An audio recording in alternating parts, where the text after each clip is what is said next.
आइए हम आपको लेकर चलते हैं एक अनोखी यात्रा पर। यह यात्रा अनोखी क्यों है? अनोखी यात्रा इसलिए है क्योंकि देश में पहली दफा ऐसा हो रहा है जब किसी नदी के नीचे से ट्रेन गुजरेगी और यह पूरा का पूरा ट्रैक तैयार हो चुका है।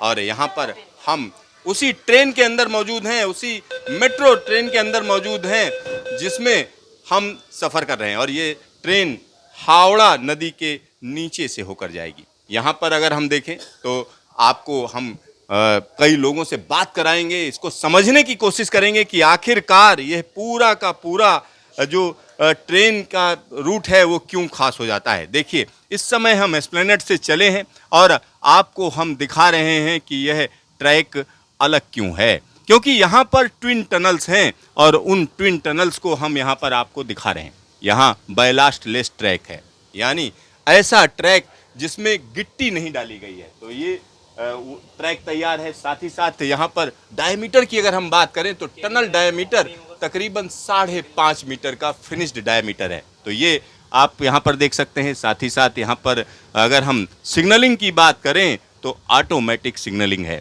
और यहाँ पर इसके अलावा और तमाम चीज़ों को हम यहाँ पर आपको दिखाना चाहेंगे, क्योंकि यह टनल ट्विन टनल है, यानी इसके जैसी एक दूसरी टनल इसके पास ही में है। और दोनों टनल्स के सेंटर की अगर हम बात करें तो सेंटर से दूरी, दोनों के सेंटर अगर हम आपस में दूरी की बात करते हैं तो तकरीबन 16 मीटर की डिस्टेंस है। और ये दोनों टनल्स आपस में कनेक्टेड हैं, यानी जुड़ी हुई टनल्स हैं। और इस टनल के अंदर कुछ और चीज़ें भी हम आपको दिखाना चाह रहे हैं। आप सोच रहे होंगे इस जो टनल है इसमें यह ट्रेन चल कैसे रही है, क्योंकि यहाँ पर कहीं ना कहीं जो बिजली की सप्लाई है वो कहाँ से है, तो ये भी आप सोच रहे होंगे। तो बिजली की सप्लाई भी यहाँ पर अलग तरीके से दी गई है। साथ ही साथ यहाँ पर अगर हम अग्निशमन की व्यवस्था की बात करें तो साथ में जो रेड पाइप आपको दिख रहा है उसमें कहीं ना कहीं पानी की सप्लाई रहती है। अगर कोई दिक्कत होती है तो तुरंत इसमें मदद पहुंचाई जा सकती है। दोनों टनल्स आपस में कनेक्टेड हैं।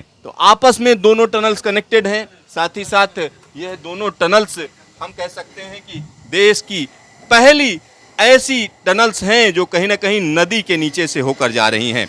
यहाँ पर इस सफ़र में हमारे साथ कुछ खास लोग जुड़े हुए हैं। आइए सीधा उन्हीं से बात करते हैं। हमारे साथ अनिल कुमार खंडेलवाल जी हैं, जिनको कई बार हमने आपसे मिलवाया है, क्योंकि इनका जो अनुभव है वो अपने आप में अनूठा अनुभव है। यूएसबीआरएल की टनल्स का काम इन्होंने किया है। सर, यूएसबीआरएल की टनल और यहाँ की टनल क्या फ़र्क है?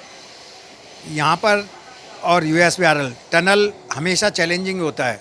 ये टनल पानी के नीचे किया गया है, जहाँ हमें पता है कि ऊपर ऑलरेडी पानी है, तो वो सारी केयर लेके किया गया है। वहाँ पर पानी आकस्मिक आता था एंड फ्लो होके टनल में ऑब्स्ट्रक्शन करता था। यहाँ हमें पता था पानी आ सकता है, तो सारी केयर ली गई जो होनी चाहिए। और यहाँ की जो टनल बनाई गई हैं ये टनल बोरिंग मशीन से बनाई गई। वहाँ पर जो टनल बनाई गई थी वो NATM मेथड से बनाई गई थी। बाद में उसको हमने इंडियन टनलिंग मेथड भी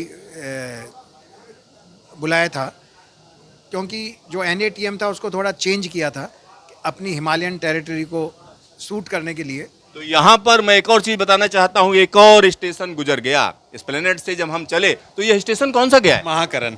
महाकरण। अब महाकरण से जब हम आगे बढ़ रहे हैं तो अब उसके बाद जो है हम लोग हुगली नदी के नीचे चलेंगे और उसके बाद हावड़ा पहुंचेंगे।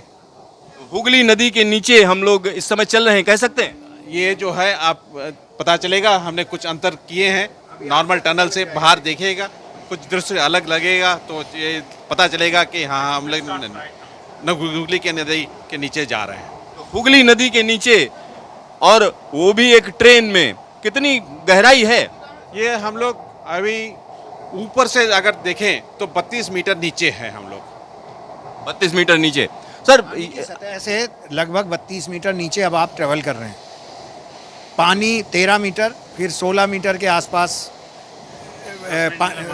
बेड ऑफ द रिवर से टनल शुरू होता है और 6 मीटर का टनल, तो उस जगह पे अब आप चल रहे हैं। ये शुरू होने, तो यहाँ पर टनल की शुरुआत हो चुकी है। और यह टनल अपने आप में, मैं बार बार कह रहा हूँ, खास है। खास इसलिए है क्योंकि हावड़ा नदी की अगर हम बात करते हैं तो पानी काफ़ी ज़्यादा है, गंगा नदी का पानी है।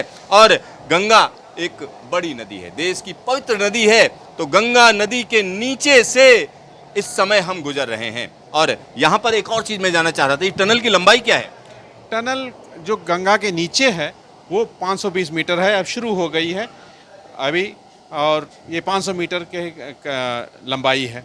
520 मीटर की लंबी यह टनल है और इसको एक खास तरीके की लाइटिंग से सजाया गया है। यानी इसकी जो लाइटिंग है वो बता रही है कि कहीं ना कहीं अब यह टनल गंगा नदी के नीचे से गुजर रही है। तो उसके लिए कहीं ना कहीं साइनेज भी बनाया गया है, एक जगह दी गई है जहां से यह लगता है कि अब आप नदी के नीचे से जा रहे हैं। यहाँ पर कुछ चीज़ें हम आपको और दिखाना चाहेंगे। यहाँ अगर हम बात करें रेड्डी साहब से, रेड्डी जी ये बताइए, जब हम ये प्रोजेक्ट शुरू था, कई बार बोला जा रहा था कि नदी के नीचे से बन रहा है, तो चुनौतियाँ किस तरीके की थी इसमें?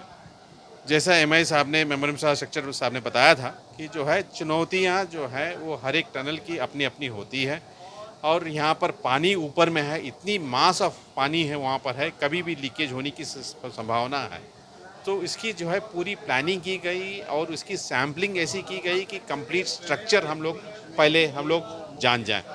तो उसके बाद इसकी टनलिंग शुरू हुई और पूरा जो है कहीं पर बिना ब्रेक के जो है 66 डेज़ के अंदर में इसकी पूरी टनल की गई, तीनों शिफ्ट काम करते हुए। और टनल बोरिंग मशीन की थी उसकी सारी स्पेयर्स भी इकट्ठा लेकर चले और थोड़ी मेहनत करनी पड़ी।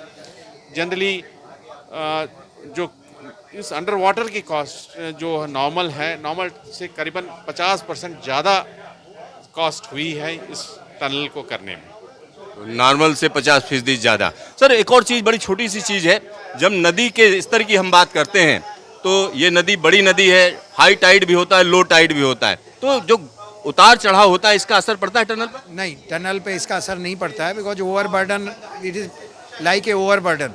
तो उसका डिज़ाइन में जो हाई टाइड और लो टाइड उसको कैटर कर लिया जाता है शुरू में ही। जो टनल की लाइनिंग होती है उस लाइनिंग में उसको टेक केयर कर लिया जाता है। सर एक और चीज़ हम सिग्नलिंग के बारे में अगर हम देखें तो सिग्नलिंग किस तरीके की इसमें? जो सिग्नलिंग बाकी जगह होती है वही सिग्नलिंग है। ये टनल बनने के बाद सेम टनल है जैसा कि कोई भी दूसरा टनल भारतवर्ष में और वर्ल्ड में होता है। यानी टनल बनने के बाद एक जैसी है? बनने के बाद एक जैसा है, क्योंकि टनल बन गया तो उसके बाद टनल है। तो कितने साल तक ये काम करती रहेगी? ये इसकी लाइफ 100 ईयर्स है और बाकी टाइम भी चलती रहेगी। ऐसा कुछ नहीं है कि कुछ अनलेस कोई प्रॉब्लम आए, टनल चलती रहेगी। जब आप इंग्लिश टनल जो है पेरिस टू लंदन चल रहा है ना। तो यहाँ आप समझिए खंडेलवाल साहब का एक लंबा अनुभव है, उसी अनुभव के आधार पर वो हमें बता रहे हैं कि किस तरह से ये टनल अपने आप में खास हो जाती है। तो यहाँ हम उसी ट्रेन के अंदर मौजूद हैं, आपको वो ट्रेन भी हम दिखा रहे हैं और साथ ही साथ जो स्टेशन है, कहीं ना कहीं हावड़ा नदी के दोनों तरफ जो स्टेशन है वो आपस में कनेक्ट हो गए हैं।